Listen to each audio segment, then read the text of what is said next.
Good day everyone. We are here to explain the effects of bilging and permeability on the stability of ship. Bilging happens when the hull of a ship is damaged and seawater enters a compartment. This can affect the ship balance and safety. Bilging occurs when the outer shell or bottom of a ship is damaged due to collisions, grounding, or accident. Because of the damage, water enters the compartment and adds extra weight inside the ship. This can make the ship less trim or even sink if not controlled. The first effect is the loss of buoyancy.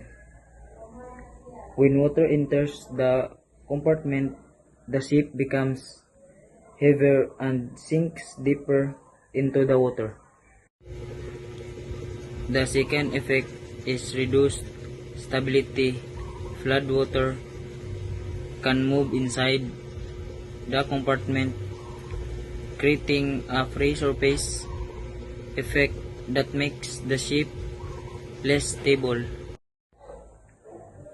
Bilging can also cause descent or trimming.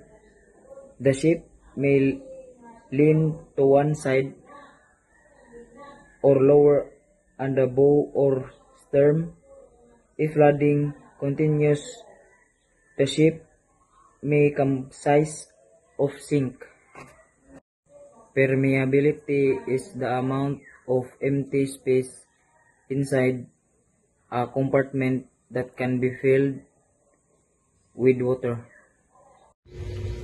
Different space have different permeability.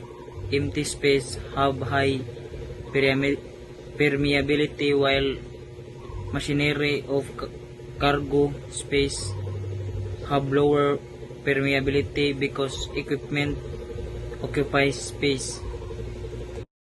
High permeability means more water can enter the compartment during flooding. This increases the loss of buoyancy and decreases ship stability faster.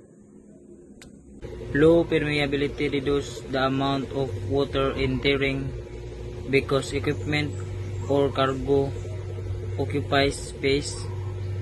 Therefore, understanding permeability helps naval architects design safer ships with proper compartment arrangement. Ships use watertight bulkheads and watertight doors to reduce flooding.